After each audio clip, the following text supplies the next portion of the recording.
Hello বন্ধুরা, Shweta village food cooking চ্যানেলে আপনাদের সবাইকে স্বাগত। আশা করছি আপনারা সবাই খুবই ভালো আছেন।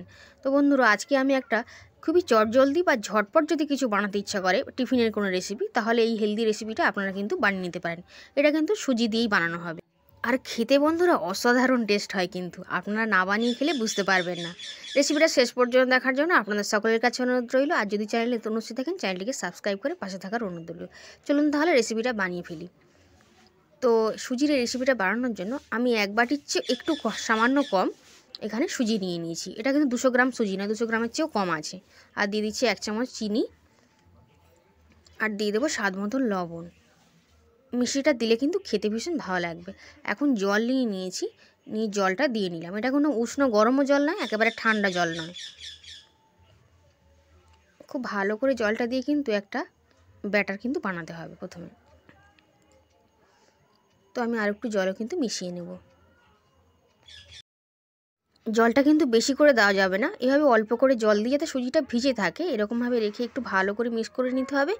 নিয়ে কিন্তু একটু ঢাকনা দিয়ে ঢেকে কিছুক্ষণের জন্য রেখে দেব। খুব ভালো করে কিন্তু মিশিয়ে নিয়েছি একটু। এবার একটা ঢাকনা দিয়ে ঢেকে দেব, দিয়ে কিছুক্ষণের জন্য রেখে দিচ্ছি। কিছুক্ষণ পর আমি ফিরে এসেছি। দেখুন সুজিগুলো কিন্তু অনেকটাই ফুলে গেছে এবং মোটাও হয়ে গেছে। দেখেই হয়তো কিন্তু বুঝতে পারছেন। এখন সুজিটাকে একটু আমি এরকমভাবে ফেটিয়ে নেব বা মিক্স করে নেব একটুখানি। যদি কোনো ঝটপট কিছু খেতে ইচ্ছা করে বন্ধুরা, আপনারা সুজি দিয়ে এই রেসিপিটা বানিয়ে নিতে পারেন। যেমন মুখরোচক তেমনই টেস্টি হয়, আর দারুণ কিন্তু খেতে লাগে। বাচ্চা থেকে বড় সবারই খুবই পছন্দ লাগবে। এখন দেখুন সুজিটাকে খুব ভালো করে ফেটিয়ে নিয়েছিলাম। এখন একটা মিডিয়াম সাইজের টমেটোকে খুব কুচো কুচো করে কেটে নিয়েছি, দিয়ে নিলাম। একটা মিডিয়াম সাইজের আলুকে গ্রেট করে নিয়েছিলাম, তো সেই আলুটাকে দিয়ে নিলাম। আর দিয়ে দিচ্ছি কুচনো লঙ্কা। আমি এখানে আমার পছন্দ মতন সবজি দিয়েছি, আপনারা আপনাদের পছন্দ মতন গাজর বা অন্য কোনো বিনস বা অন্য কোনো বাঁধাকপিও কিন্তু দিতে পারেন। খুব ভালো করে সবজিগুলো দিয়ে কিন্তু খুব ভালো করে মিশিয়ে নেব। কোনোভাবে জল কিন্তু দেওয়ার দরকার নেই, ব্যাটারটা এরকমই হবে, কারণ সবজি দিলে আর নুন দেওয়া আছে তো এমনিতেই জল ছাড়বে। তো সেই জন্য জল কিন্তু দেওয়া যাবে না, ব্যাটারটা কিন্তু এরকম ঘন করেই বানাতে হবে। খুব সুন্দর করে মিশিয়ে নিয়েছি। এখন দিয়ে দিচ্ছি লঙ্কার গুঁড়ো। লঙ্কার গুঁড়োটা দিয়ে খুব ভালো করে মিশিয়ে নিলাম। আপনারা যদি ঝাল পছন্দ অত বেশি না করেন, তাহলে কিন্তু লঙ্কার গুঁড়োটা বাদও দিতে পারেন। খুব সুন্দর করে লঙ্কার গুঁড়োটা দিয়েও কিন্তু মিশিয়ে নিচ্ছি।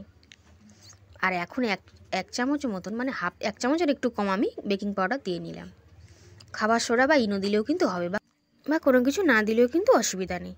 তো বেকিং পাউডারটা দিয়ে খুব ভালো করে একটু মিক্স করে নিচ্ছি। তবে বেকিং পাউডার দিয়ে বেশিক্ষণ কিন্তু এভাবে মিক্স করা কিন্তু যাবে না। তো দেখুন ব্যাটারের ঘনত্বটা কিন্তু এই রকমই হবে। এর থেকে বেশি পাতলা কিন্তু করা যাবে না, তাহলে রেসিপিটা কিন্তু ভালো হবে না। তো এখন আমি বানাতে চলে যাব। আর এরকমই ঘনত্বের হবে। তো বানানোর জন্য উনানে আমি একটা কড়াই বসিয়ে দিয়েছি, আর একটু সামান্য তেল দিয়ে দিলাম। তেলটা কড়ার চতুর্দিকে একটু দিয়ে দিলাম, ছড়িয়ে দিলাম। আর এইভাবে অল্প করে ব্যাটার নিতে হবে, আর তেলের উপর কিন্তু দিয়ে নিতে হবে। এতে কিন্তু অনেক বেশি তেলে ভাজবার দরকার নেই, খুব সামান্য তেলেই কিন্তু ভাজা যাবে। আর আরেকটাকেও দিয়ে নিচ্ছি। তো প্রথমে আমি একটু অল্প করেই ভাজবো। একটু দিয়ে নিলাম, নিয়ে একটু ছড়িয়ে দেবো, মানে একটু পাতলা মতন করে দিতে হবে। বেকিং পাউডার দেওয়া আছে, অসুবিধা হবে না, একটু ফুলকোও হবে। আর এখন একটা ঢাকনা দিয়ে ঢেকে দেব। কিছুক্ষণ পর ঢাকনাটা খুলে নিয়েছি। দেখুন একটা সাইড কিন্তু হয়ে যাবে যতক্ষণ ঢাকনা খুলে নেব।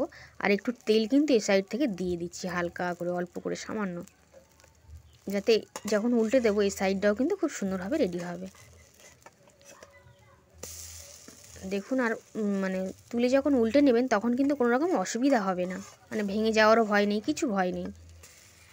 খুব সহজে কিন্তু রেসিপিটা বানিয়ে নিতে পারবেন। যেহেতু ক্যামেরাটা আমিই করছি, তো সেই জন্য একটু অসুবিধা হচ্ছে। তো যাই হোক, দেখুন এইভাবে উল্টে পাল্টে বেশ মিডিয়াম জালে রেখেই কিন্তু এটাকে লাল করে ভেজে নিতে হবে। খেতে বন্ধুরা ভীষণ ভালো হয়, আপনারা একবার বাড়িতে বানিয়ে কিন্তু দেখতে পারেন। খুব সহজভাবেই কিন্তু এই রেসিপিটা বানানো যায়। তো দেখুন এইভাবে লাল করে ভেজে নিয়েছি, তবে এটা একটু বাকি আছে। আর এটা কিন্তু হয়ে গেছে, এপিটোপিট এইভাবেই লাল করে ভাজতে হবে। আর এটাকে একটু রেখে দিয়েছিলাম। তারপর দেখুন এটাও কিন্তু ভাজা হয়ে গেছে, খুব সুন্দরভাবেই কিন্তু রেডি হবে, কোনোভাবে কাঁচা কিন্তু থাকবে না। তো আর একটু তেল দিয়ে নিয়েছি, নিয়ে কিন্তু এবারে আমি দুটো তিনটেকে দিয়ে নেব। তো যে কয়েকটা ধরছে আমি দিয়ে নিচ্ছি। আর একটু ছড়িয়ে মতন দিতে হবে, একটু তেলটা ছিটিয়ে দিয়ে দিলাম। এই সাইড থেকেও একটু রেডি হবে। খুব বেশি ডুবো তেলে বা অনেক বেশি তেলে ভাজবার কিন্তু প্রয়োজন পড়বে না। তো কিছুক্ষণ পর দেখুন ঢাকনা দিয়ে দিয়েছিলাম, কিছুক্ষণ পর উল্টে পাল্টে এভাবে লাল করে মুচমুচে করে কিন্তু ভেজে নেব। রেসিপিটা যদি আপনাদের ভালো লেগে থাকে অবশ্যই করে কিন্তু লাইক করবেন, আর চ্যানেলে নতুন এসে থাকলে চ্যানেলটিকে সাবস্ক্রাইব করে নেবেন, আর পাশে থাকা অল নোটিফিকেশানটা অন করে নেবেন, যাতে যখনই আমি কোনো রেসিপি ছাড়বো আপনার কাছে কিন্তু সবার আগে পৌঁছে যাবে। তো দেখুন এটা কিন্তু বেশি করে লাল হয়ে গেছে, ভাজা হয়ে গেছে, এটা তুলে নিচ্ছি। বাকি দুটোকেও কিন্তু ভেজে নেব, আর বাকিগুলো যেগুলো রয়েছে সেগুলোকেও কিন্তু একই রকমভাবে ভেজে নিচ্ছি। সবগুলো নাস্তাকে আমি ভেজে নিয়েছি। সুজির নাস্তা এটা, দেখতেও ভালো লাগে, খেতেও কিন্তু ভীষণ সুন্দর হয়। তো দেখুন আমার একটা প্লেট ভরে গেছে পুরো, আর কতটা লোভনীয় দেখতেও লাগছে, খেতেও ভীষণ সুন্দর হয়। আপনারা একবার বাড়িতে বানিয়ে দেখুন, বাচ্চা থেকে বড় সবাই খুবই পছন্দ করবে, আর এক্সট্রা করে খাওয়ার জন্য কোনো কিছুর প্রয়োজন পড়বে না। চাটনি বা সস আপনারা নিতেও পারেন, মানে খেতেও পারেন সেটা দিয়ে। এখন একটাকে ভেঙে দেখিয়ে দেবো, ভিতর থেকে কিন্তু কোনোভাবে কাঁচা নেই। রেসিপিটা কেমন লাগলো কমেন্ট করে অবশ্যই জানাবেন, ভালো লাগলে আপনারা অবশ্যই বাড়িতে বানিয়ে খাবেন। আজ তাহলে এই পর্যন্তই, আবার হাজির হয়ে যাবো অন্য কোনো রেসিপি।